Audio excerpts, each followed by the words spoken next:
Hi everyone, I'm Dr. Kate. I'm your instructor for this summer's course on Introduction to Critical Sexuality Studies.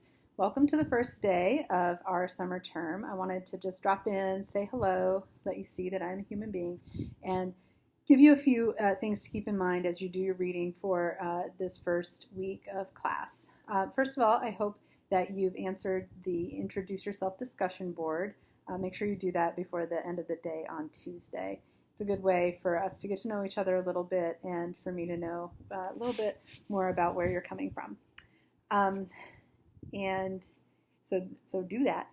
The second thing is just if you have trouble figuring out how to download the readings in the new Blackboard Ultra, when you click on the reading, you'll see three little dots to the right of the reading. Click on that and then you can hit the download button, and that's how you download the readings. So, a few words about this week's reading. So, first of all, some of the reading is a bit challenging, and so I'm sort of dropping you into some introductory material. Well, it's not introductory, but it's introducing us to some questions about the history of sexuality. And this first unit is really about getting you to think critically about something that we take for granted. I think a lot of us assume sex and sexuality are natural, inborn. We are who we are. We're born wanting what we want. That's kind of it. In this section, I'm trying to get you to think differently about that. That sexuality has a history. Sexuality is located in time and space, and it doesn't always mean the same thing. So the readings you're doing for this week really emphasize that. I wanted to share with you two of the sort of main approaches that historians of sexuality have used when trying to understand the history of sexuality. The first I'm going to call an essentialist approach, and the second is a social constructionist approach. An essentialist approach assumes that sexuality has been the same throughout time and space. It might, maybe there's some differences in what's important in a culture, but basically at its core, sexuality is the same, and that it's inborn and it's natural. Society and culture might shape how it's expressed, but at the base, it's kind of the same. So that's an essentialist understanding of the history of sexuality. A social constructionist understanding of the history of sexuality says, sexuality, it means something different in time and space, and even what might look the same to our eyes in another place could mean something completely different. So rather than trying to go back through history and find all the places where there've been gay people or where there've been certain kinds of sexual organization, right? Rather than going back through history to look at that, the social constructionist approach says, okay, let's get our historical context together and try to figure out how sexuality as a category at all is produced, right? And how that production changes through time. So this can feel a little abstract, so let me give you an example. And so one of the questions that John D'Amelio, for example, and David Halpern, both of them are going to ask you to think about this week is, have there always been gay people? Have there been gay people throughout time and place? Now, an essentialist approach will say, yes, of course there have always been gay people. Gay people are not, they're not new, right? And if you go through history, you can find examples of people engaged in what looks to us by today's eyeballs gay activity. So if you've ever heard, for example, the idea that Abraham Lincoln is gay, this is an example of an essentialist approach, one that assumes they're gay people, we just got to go through and find them. So you'll see a lot of this, arguments about Leonardo da Vinci was bisexual, Socrates was gay, all kinds of historical figures and their sexual predilections.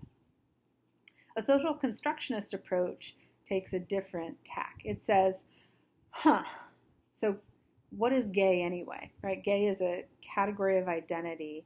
You don't have the word gay until pretty late in the 1800s. So if we look back at, say, Socrates' behavior, he's an ancient Greek philosopher, for those of you who don't know. So if we look all the way back there, we see things that look gay by contemporary eyeballs. But what did that activity mean in the time and place where it was located? And you'll find that David Halpern argues this very strongly, that it didn't always mean you're gay.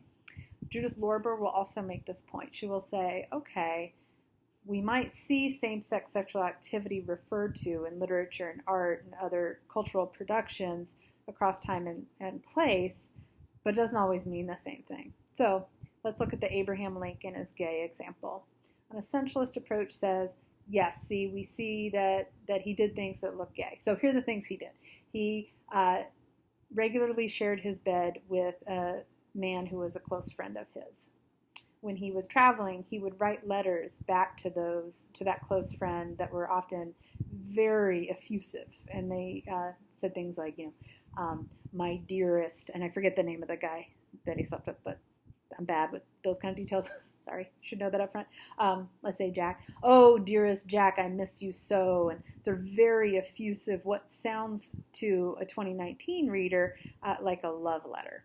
Okay, but the social constructionist approach says, well, let's look at how letters were written in the middle of the 1800s. And what you find is that all letters shared that effusive nature. It doesn't mean that all letters were love letters. This was what the epistolary form looked like in 1860 in the United States, for example.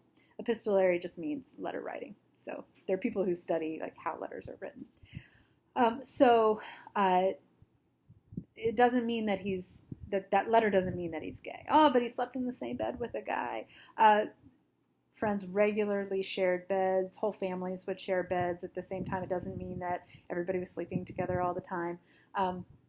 So social constructionist approach says, okay, well, let's see what was actually going on. Is this a romantic friendship? Is this something else? So it adds a kind of historical approach that looks at behaviors in the time that they're happening and with that historical context. So other examples, just briefly, there are cases anthropologists have written about people in, for example, in New Guinea who engage in rituals when children are approaching adulthood, and boys will fellate older men, and this is part of the transfer of knowledge from men to those boys. Okay, so from my perspective as a 2019 thinker, that looks like child abuse, and it would be in this time and place, right? But in that culture, in that time and place, that's a ritual of adulthood, and it didn't have a sexual meaning, right? It had a transfer of knowledge meaning, right? So an essentialist approach can't see the nuances in the way that sexuality is being produced or not produced in that example. It can only see it as sex, which it's not.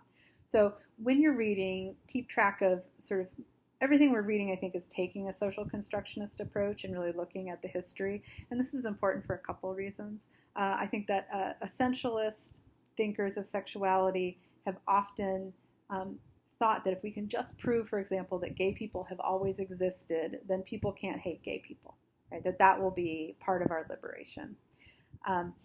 Social constructionist approach will say, first of all, being born that way has not always saved people, right? Look at the Holocaust, look at slavery, right? Being born that way sometimes is a mark for oppression and annihilation. But secondly, it's just not accurate. It's just not good history to say that there have always been gay people, or that sex is basically the same all the time, right? Because it's just not.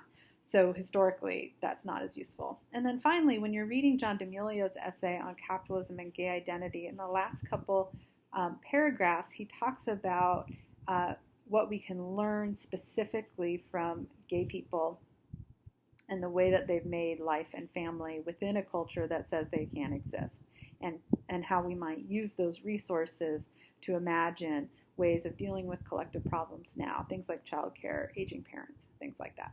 So there's actually something really helpful in being able to see the moments where new forms of sexuality emerge and new ways of being in the world in terms of sexuality, where they come from, that we can actually learn from those things, and that's important. So those are just a couple things to keep in mind. And I will pop in with a video like this fairly regularly, so look for them and this wall, which is not wallpaper, but actually painted stencil. Anyway, I get excited about small things. So look for videos like this where I will sort of pull together the strands of our discussion and give back to you some sort of central conceptual ideas. So these will happen at least once a week. So look out for those links and let me know if you have any questions or concerns, and I will see you next time.